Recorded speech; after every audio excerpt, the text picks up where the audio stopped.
YSR Congress ஆட்சியில் திருப்பதி கோயிலில் வழங்கப்பட்ட லட்டில் விலங்குகளின் கொழுப்பு கலக்கப்பட்ட நெய் பயன்படுத்தப்பட்டதாக ஆந்திர முதலமைச்சர் சந்திரபாபு நாயுடு குற்றம் சாட்டியுள்ளார்.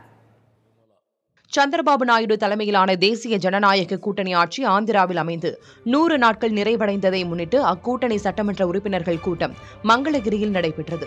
இதில் கலந்து கொண்டு பேசிய ஆந்திர முதலமைச்சர் சந்திரபாபு நாயுடு கடந்த ஆட்சியின் போது திருப்பதி மலையின் புனிதத்தை கெடுத்துவிட்டார்கள் என தெரிவித்தார். லட்டு பிரசாதம் தயார் செய்ய முழுவதுமாக கலப்படம் செய்யப்பட்ட பொருட்களையே பயன்படுத்தி வந்ததாகவும், குறிப்பாக விலங்குகளின் கொழுப்பு கலக்கப்பட்ட நெய்யை லட்டு தயாரிக்க பயன்படுத்தப்பட்டதாகவும் பரபரப்பான குற்றச்சாட்டை முன்வைத்தார்.